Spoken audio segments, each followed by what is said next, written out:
Hey guys, welcome back to my channel. I truly appreciate y'all being here. If you are new, please be sure to hit that subscribe button. And here we'll talk about all things Disney that I'm learning along the way.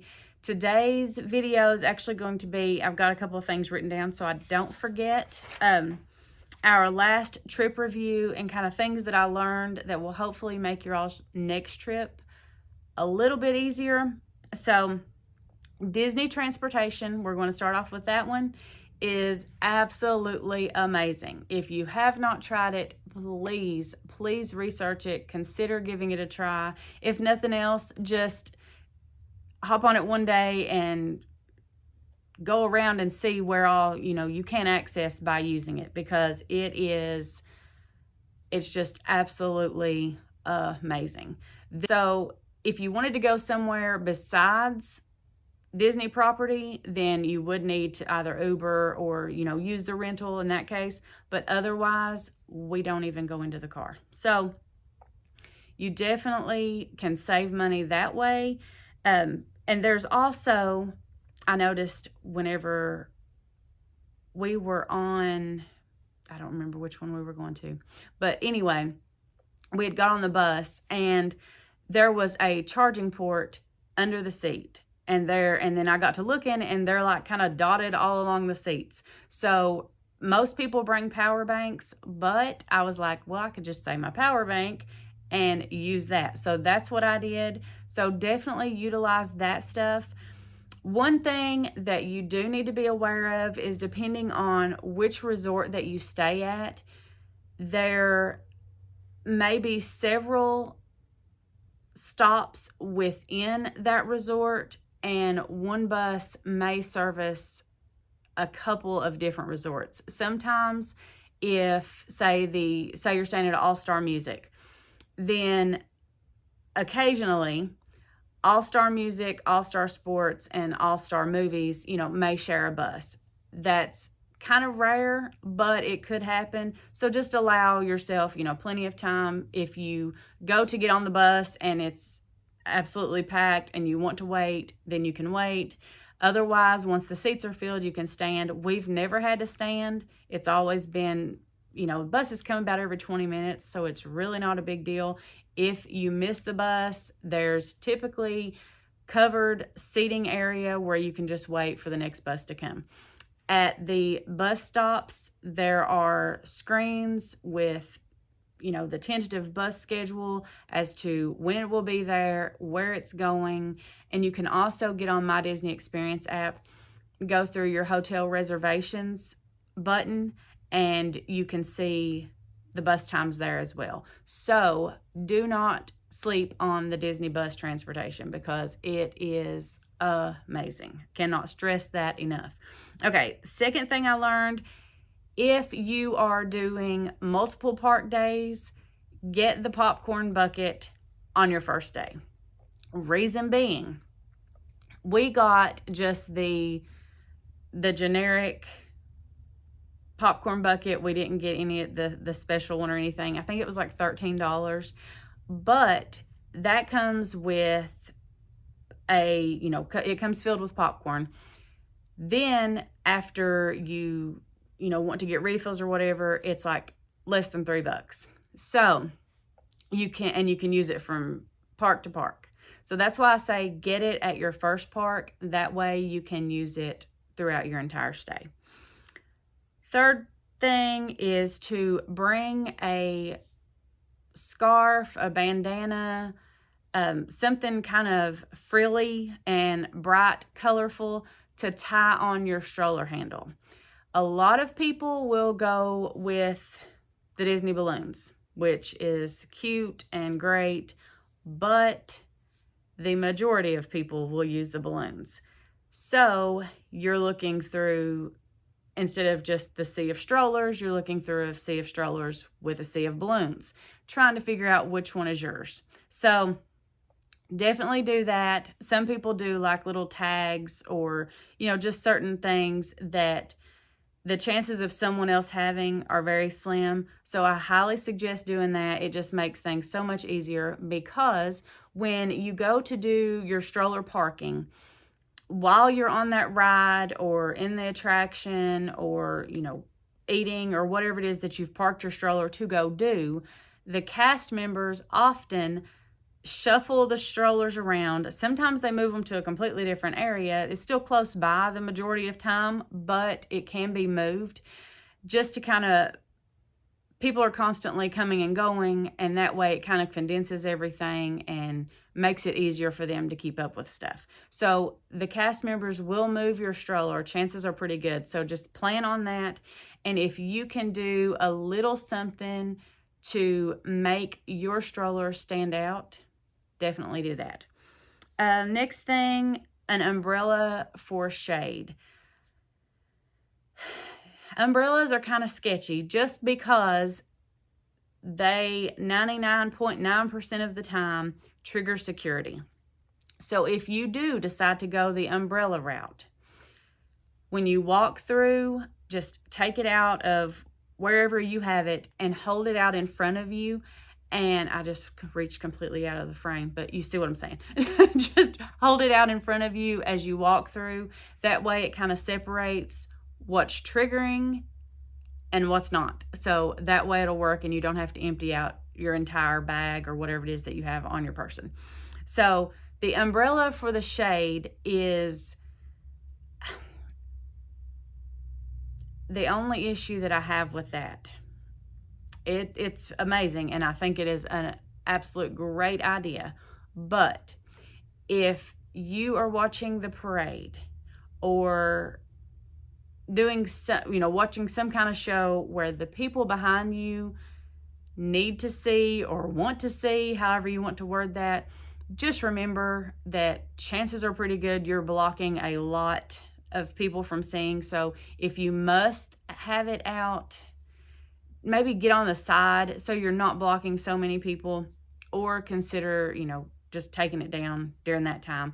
But it is really nice to have just to walk through and kind of put an extra layer between you and the sun, just for a few minutes even. It will be significantly cooler. And if you have little people and, you can kind of prop it up on the ground and they can sit behind it that way, kind of like you would at a beach or something like that. So they are very, very good to have. Just be conscientious to the people that are needing to see around you. And I think you should be good to go. So just keep that in mind. Okay, so recap of some of my favorite things from each park.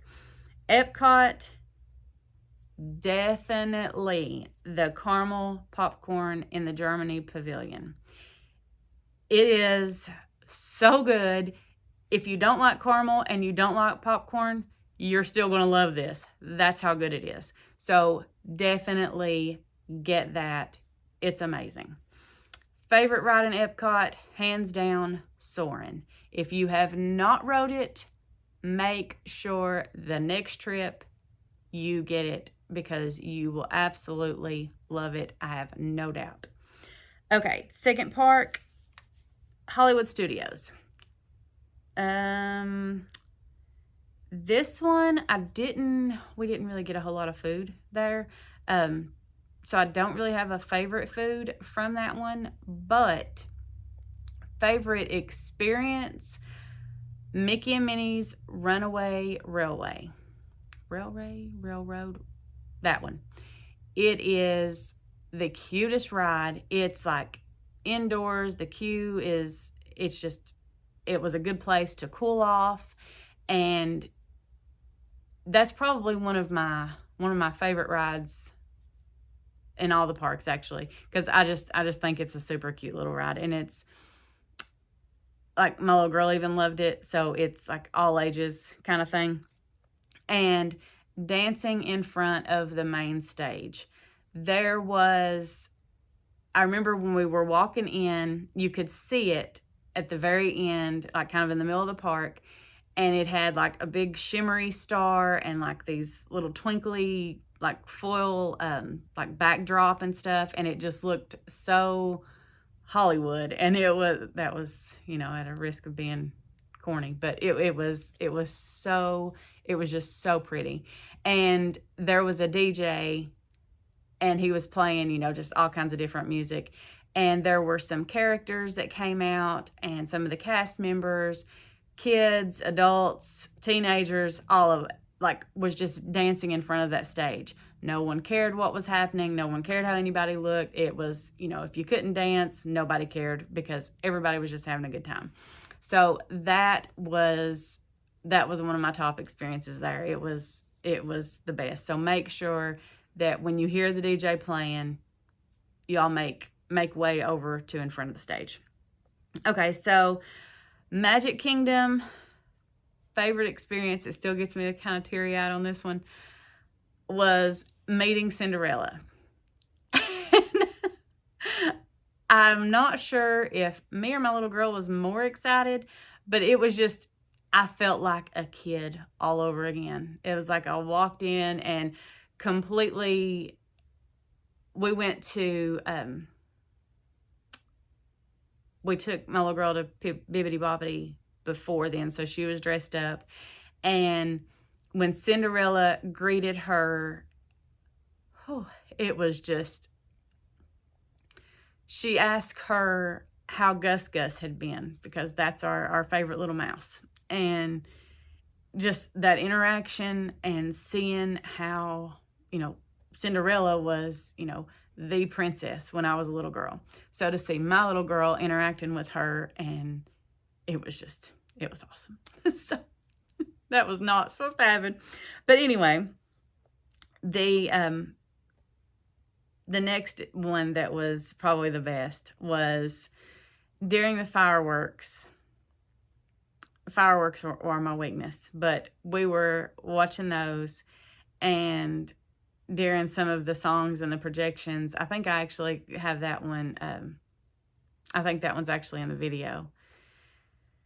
My little girl she just hugged me, and we wasn't talking. We were just both looking, and then she hugged me, and it was just like, I get to experience this with her, and it was amazing. So anybody that says, questions how old their kids need to be before you go, and I'm definitely trying to make up for lost time, because I'm, 40-ish myself, and I'm trying to make up for all the years that I didn't get to go, and it's so awesome just getting to experience it with the people that I care about. So I get to do that, and it's just awesome. I get to do that, and then I get to share it with you all, and you all get to watch me cry about meeting Cinderella. And anyway, so on to the next park is Animal Kingdom.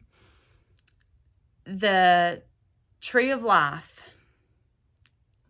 I feel like that should be an attraction in itself, and you should allot a certain amount of time. I would say at least an hour, just to look and just experience everything that surrounds that tree. The carvings are breathtaking. It's absolutely mind-blowing that people can do this stuff, and then just for us to experience, it's gorgeous. You all have got to see the Tree of Life, and do not rush, do not skip it like running somewhere else. Just be there and be in that moment with that, because you'll definitely remember it. And Kilimanjaro Safari. A lot of people I've heard refer to Animal Kingdom as kind of like a zoo or whatever. And I've been to zoos, and it doesn't really compare to a zoo to me. Being on the safari, even the road, and you'll notice it's kind of bumpy. And as I was, trying to record video and stuff, you could kind of tell I was doing like this. But the roads are supposed to be as though you're actually in the safari, to make the experience as real as possible. So all of this stuff kind of comes into play to just help it feel like, to immerse yourself in this safari. So you get to see animals, and they're right there. They're right next to you. There is no fence. They are just, you're in their home. you're driving around and watching them do, you know, what they do on a daily basis. And we saw just giraffes, and the giraffe was probably my favorite. I like it. But lions and like the wild dogs. There was goats. Oh goodness, hippos. A ton. But if you all have not watched that video, be sure to check it out, because the safari it's amazing, and it's not like any zoo I've ever been to, I'll put it that way. But we rode quite a bit of different attractions and stuff, but there are still several that we just haven't got to ride yet. So we still got some and an excuse to go back. So that's how I look at that. But let's see, what else do I have? Okay. The overall best ride that we rode this trip, in my opinion, is soaring. For a lot of us that will never get to experience traveling the world to the extent of the stuff that you get to see while on soaring, it's just awesome, because it's kind of the next best thing. So you can experience, you know, to a certain extent, what you would get to see there. So that, I mean, it's kind of no question that it's not just a fun ride. It's entertaining. It's an experience. So definitely ride soaring. My worst, oh, and I know I'm going to catch heat for this one. The worst rides that I could not ride again and be totally okay is kind of a toss-up between alien swirling saucers, just because I was expecting it to be more like the teacups, and I don't know if where you're being like kind of drug around by a little alien or what the deal is. It's just not, I don't even know if a little person would enjoy that ride. I don't know. It's just not fun. It's just not. I don't know. I can't think of a ride that would be, no, there's no reason. I don't think I would definitely skip that ride. Sorry, I got in a lost thing. But anyway, my other least favorite is the People Mover. I just don't get it. I don't. Maybe if it was raining, this is my thing. If it was raining and you had already been on the laugh floor, maybe. And you hadn't, maybe the carousel, I don't know, maybe something. Just because, I mean, I love the view part, but the ride itself, and I don't know how, if it was one of like the opening attractions, how early that was there, I'm not sure, but it kind of feels like it. That's what made me not like it. It was just kind of like so jerky, and it kind of, I don't think it ever stops, but it felt like it was just like doing like this, and then you went like this, and then I think if you didn't have a back problem when you got on it, you would when you got off. But I haven't rode Space Mountain either, so who knows. So I know people love it, and I may try it again. Maybe I'll completely change my mind. Who knows? But that is my overall review of this past trip. So I hope you all have enjoyed this video, and hopefully you can learn something and maybe make your trip a little easier. But I truly appreciate y'all coming along. Please consider hitting that subscribe button. It would truly, truly help me out, and I really, really appreciate it. And I will see y'all right back here next time.